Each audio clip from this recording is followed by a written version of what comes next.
नमस्कार, स्वागत है आपका एबीपी गंगा में। मैं आपके साथ सोनिका सिंह। वक्त हो गया है 10 की दहाड़ का। शुरुआत कर रहे हैं इस वक्त की बड़ी खबर के साथ। अलविदा नमाज को लेकर यूपी पुलिस हाई अलर्ट पर है। यूपी में 2933 स्थान संवेदनशील घोषित कर दिए गए हैं। नमाज को लेकर सुरक्षा व्यवस्था भी सख्त कर दी गई है। प्रदेश में कुल 29,439 मस्जिदों में नमाज अदा की जानी है। ऐसे में पूरे प्रदेश भर में पुलिस फोर्स तैनात कर दी गई है।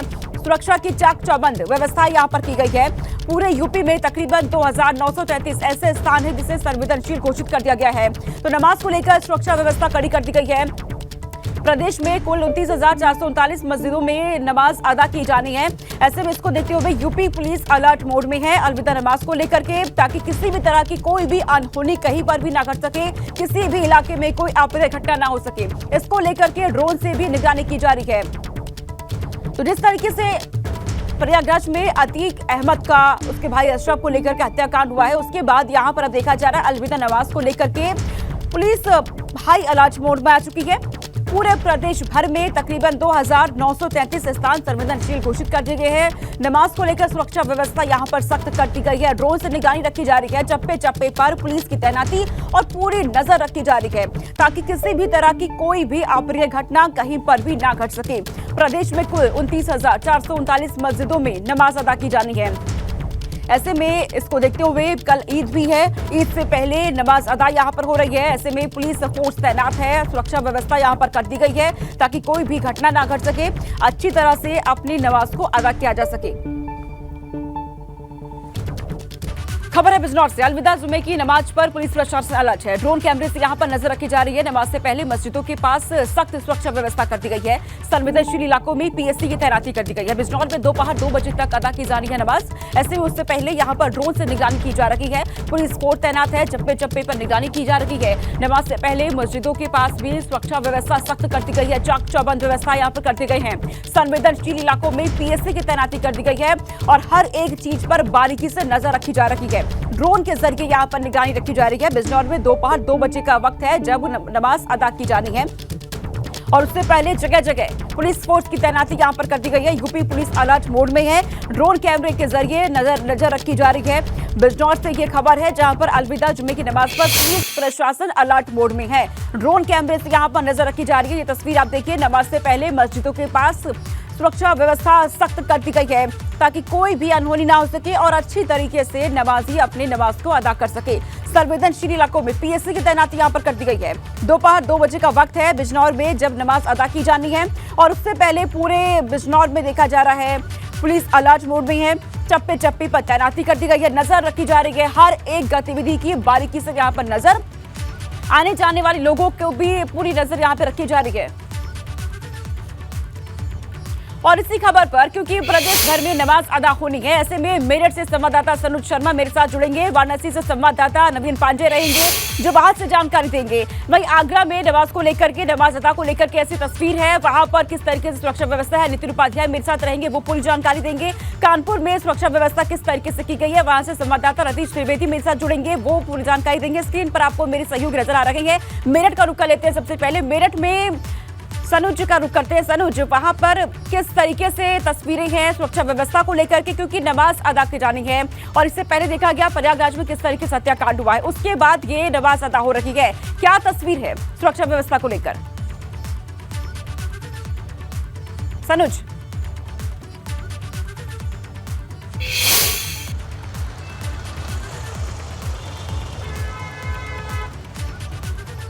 ठीक है, सनुज के पास चलेंगे, लेकिन उससे पहले यहां से मैं वाराणसी का रुख कर लेती हूँ एक बार। वहां से संवाददाता नवीन पांडे बने हुए हैं। नवीन, वहां पर क्या तस्वीर है? वाराणसी में सुरक्षा व्यवस्था आप किस तरीके से देख रहे हैं, क्योंकि आज नमाज अदा की जानी है?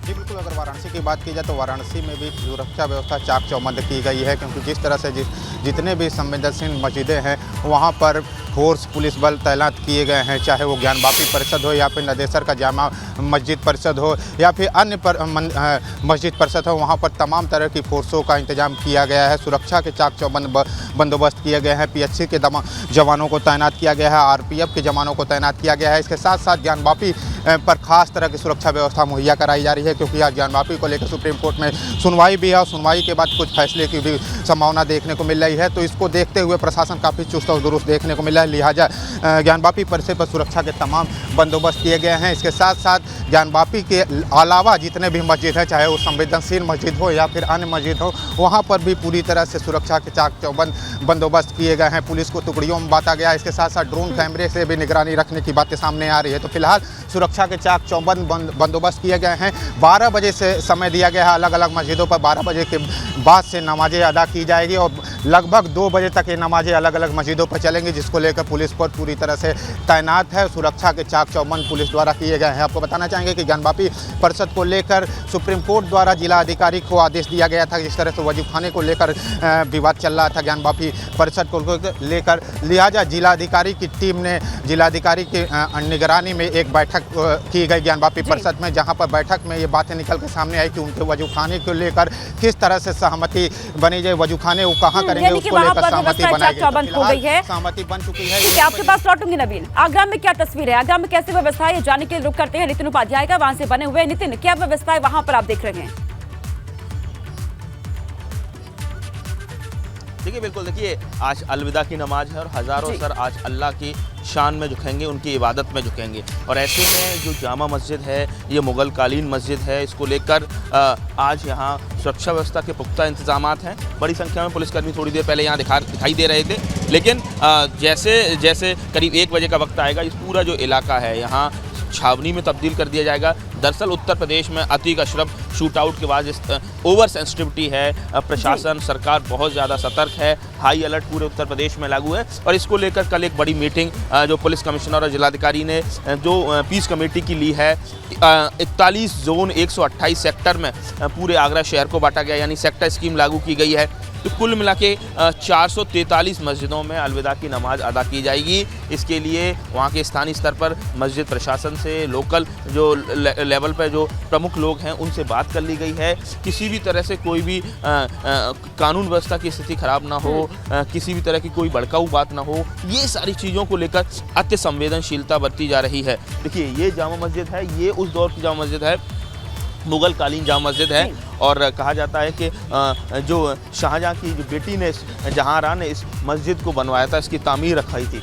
यहाँ पूरे शहर के जो नमाजी हैं वो अलविदा की नमाज पढ़ने यहाँ आएंगे, अदा करने यहाँ आएंगे। तो आज इसको लेकर विशेष इंतजाम है। SHO को लगातार क्षेत्र में भ्रमणशील रखने के निर्देश दिए गए। नगर निगम बड़ी संख्या में क्योंकि लोग पहुंचने वाले नमाज अदा करने के लिए, ऐसे में प्रशासन भी अलर्ट मोड में है। आपके पास लौटूंगी, मेरठ का रुख करते हैं। मेरठ में क्या तस्वीर है, प्रशासन कैसे चाक चौबंद व्यवस्थाएं को रख रहा है वहां पर? सनुज शर्मा बने हुए। सनुज, तस्वीरें भी दिखाइएगा और पूरी जानकारी दीजिएगा, कैसी व्यवस्थाएं आप देख रहे हैं?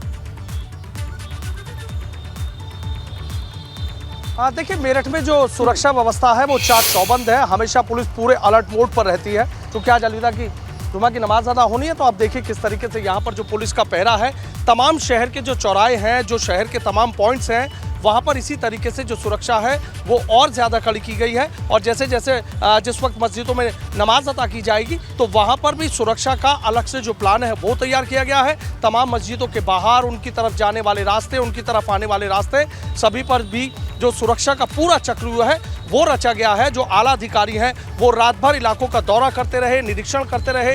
तमाम थानेदारों को निर्देश दे दिए गए हैं कि कोई भी जो कोताही है वो ना बरती जाए। पुलिस पूरी तरीके से जो अलर्ट मोड पर नजर आए। जिस तरीके से अतीक अशरफ शूट आउट हुआ, उसके बाद से आप देख रहे हैं कि प्रदेश में किस तरीके से अलर्ट है। तो मेरठ में भी आप देख लीजिए कि सुबह से ही जो पुलिसकर्मी है वो यहाँ पर पूरी मुस्तैदी से डटे हुए हैं। चूंकि सुबह के वक्त यहाँ PSC की, शहर के ऐसे तमाम पॉइंट्स हैं कि जहाँ पर PSC की पिकेट लगाई गई है और पूरी तरीके से PSC यहाँ पर अलर्ट है। और शहर के और भी तमाम ऐसे पॉइंट्स हैं कि जहाँ पर इसी तरीके से अलग अलग जो बटालियन है वो वहाँ पर तैनात की गई है। अधिकारी लगातार मॉनिटरिंग कर रहे हैं और 12 बजे के बाद से जो लोकल पुलिस है वो भी तमाम उन इलाकों की घेराबंदी कर लेगी कि जहां के पॉइंट्स दिए गए हैं कि थानेदारों को वहां पर रहना है, CO को वहां पर निगरानी करना है। चाहे ADG की बात हो, IG की बात हो, SSP की बात हो, SP सिटी की बात हो, देहात की बात हो, शहर से लेकर देहात तक इसी तरीके से पुलिस PSC पूरी तरीके से अलर्ट है। चप्पे चप्पे पर पैनी नजर रखी जा रही है, पूरी निगरानी की जा रही है। हालांकि मेरठ शहर के लोग जो है वो अमन पसंद लोग हैं, इस तरह की बातों को ना तो ध्यान करते हैं और हमेशा पूरे दुनिया को, पूरे देश को एक भाईचारे का जो मैसेज है वो देने का काम इनकी तरफ से किया जाता है। तो मैंने आपको दिखाया कि किस तरीके से सुरक्षा के बेहतर और पुख्ता इंतजाम है। ये देखिए ऐसे ऐसे जो वाहन हैं वो भी यहाँ पर लगाए गए हैं, यानी मेरठ की सुरक्षा में किसी तरह की कोई कोताही बरती नहीं जाएगी। और अगर कोई इस तरीके से बरतता है तो मुझे लगता है कि एसएसपी ने जिस तरीके से सख्ती भरे लहजे में कह दिया है कि यदि किसी ने भी कोताही बरती तो सख्त एक्शन लूंगा, शायद उसके बाद से पुलिस और ज्यादा यहाँ पर अलर्ट नजर आ रही है। और शहर के हापुड़ अड्डा चौराहे की बात कर ले, इर्फ चौराहे की बात कर ले, या लिसाड़ी गेट इलाके की बात हो, या देहात के तमाम इलाकों की बात हो, इसी तरीके से पुलिस वहाँ पर पूरी तरीके से मुस्तैद है, पूरी तरीके से अलर्ट है और हर स्थिति पर अपनी पैनी नजर बनाए हुए है। सबसे बड़ी बात यह है कि सीसीटीवी कैमरों से भी बाकायदा निगरानी रखी जा रही है। जो मस्जिदें हैं उनके आसपास की जो दुकानें हैं उन पर जो सीसीटीवी कैमरे लगे हैं, कह दिया गया कि उनको दुरुस्त करा लीजिए,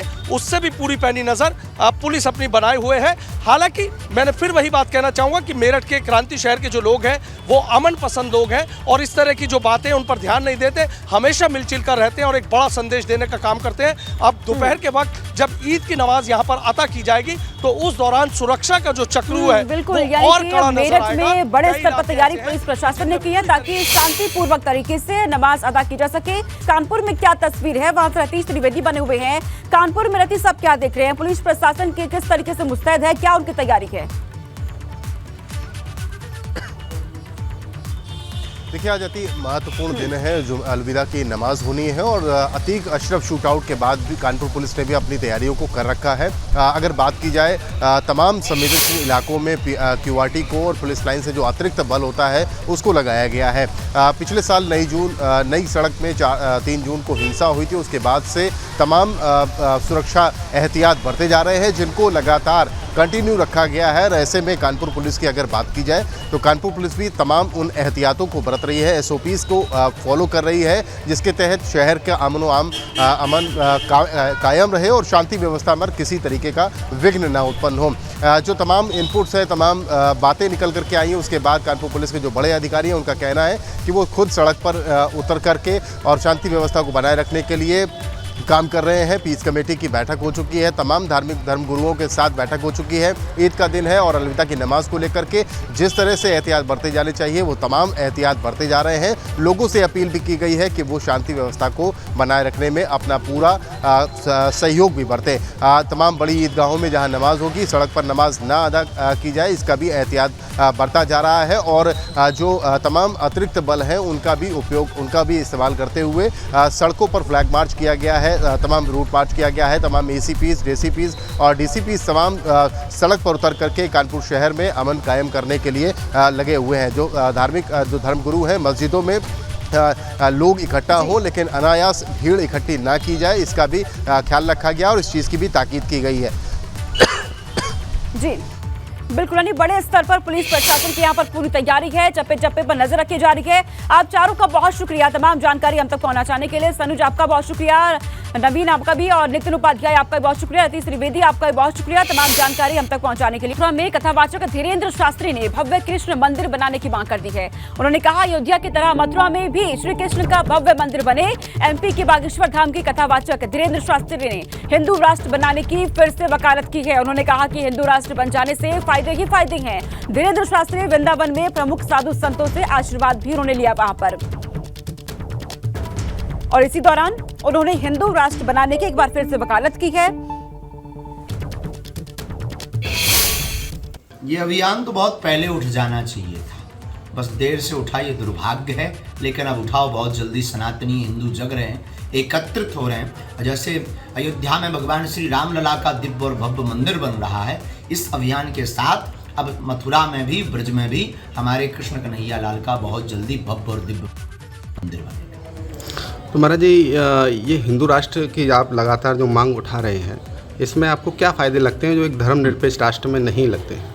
देखिए, हिंदू राष्ट्र में फायदे ही फायदे हैं, घाटा तो कुछ है ही नहीं। दूसरी बात, संस्कृति सुधरेगी, संस्कार सुधरेंगे, समान नागरिकता होगी।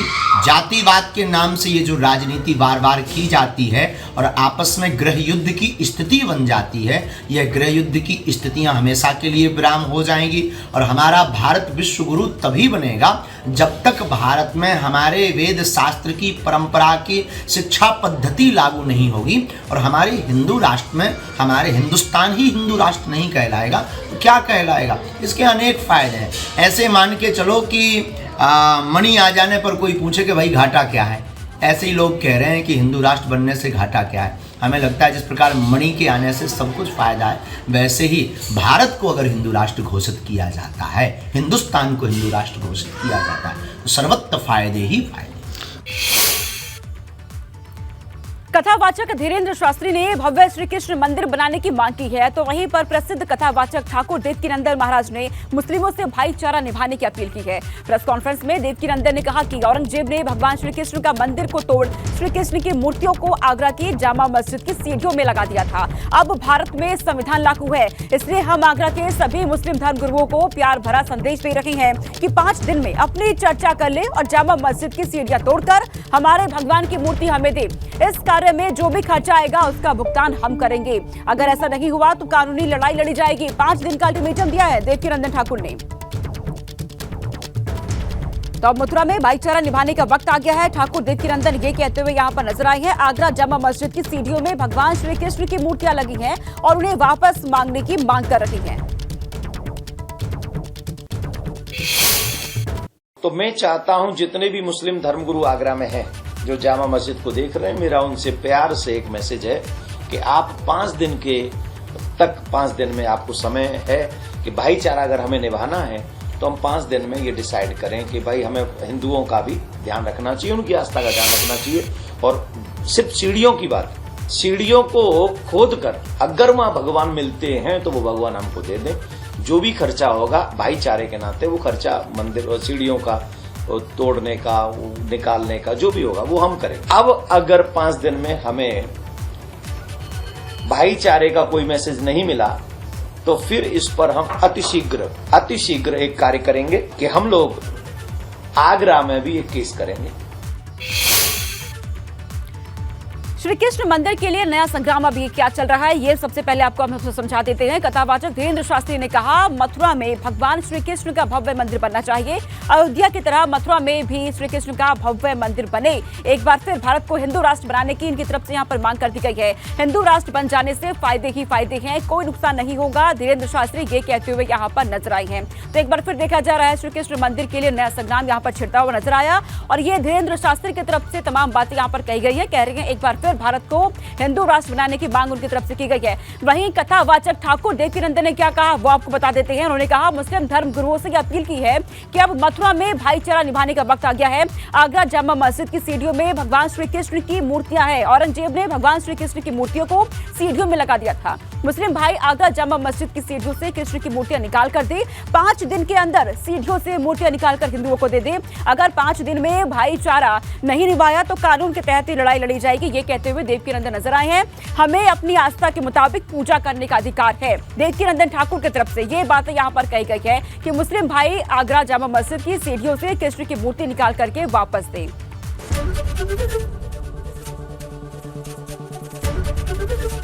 एबीपी गंगा, खबर आपकी, जुबान आपकी।